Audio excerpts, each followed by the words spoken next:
Thank you. Boy, what we just saw brought back great memories of this gala.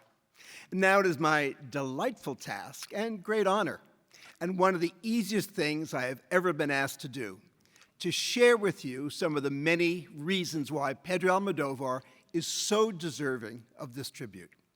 But first, let me take you back just a few years, well, more than just a few years, to when I first met Pedro.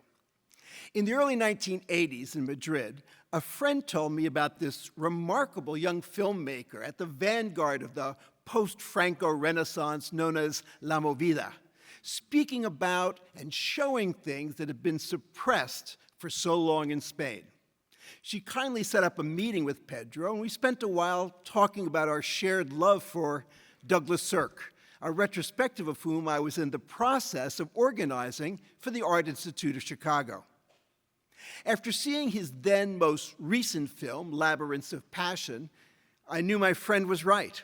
A new Spanish cinema had truly arrived.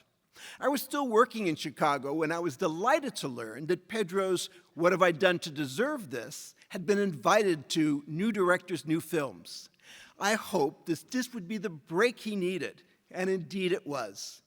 Each new Almodóvar film after that would find a greater and greater cult for his films. In 1988, I moved from Chicago to take up my post at Lincoln Center. And of course, I was anxious about what film would open at my first New York Film Festival. Happily, Pedro to the rescue.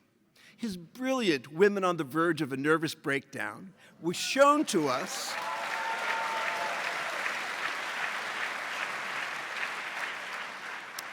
That's how we felt, too. Was shown to us at a private screening at Cannes, and I knew that we had a winner.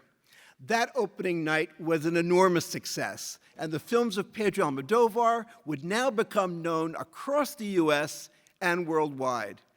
And my career at the New York Film Festival was off to a flying start. Pedro's latest, The Room Next Door, was his 15th New York Film Festival selection. A record-setting 9 films have been gala presentations. I was always so proud when I would hear Pedro say that at the New York Film Festival, he always felt estoy en casa, that he was at home. In one of her more perceptive observations, the late Pauline Kael called Pedro the most important European filmmaker since Jean-Luc Godard. He's Godard with a happy face, Kael went on. While Pedro's direction is always inventive and distinctive, I'd like to draw special attention to his screenplays. Almodóvar's screenplays are simply wonders, so precise but never calculated, beautifully structured, but consistently offering wonderful and outrageous surprises. His themes and ideas are always intricately woven into the dramatic action, and if you follow his work, you can trace how they have been developed over the years. Throughout tonight, you will see the influence of Pedro's own family in his work. And then there is the extended family, the people who have worked with him for years as cinematographers, editors, art directors, and composers.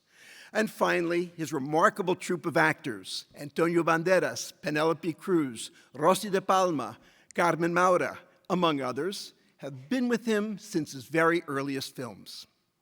The cinematic journey of our honoree has been nothing short of incredible, and being a small part of it has been one of the great honors of my life. And what better way to understand this journey than to return to the beginning? Thank you y gracias, Pedro.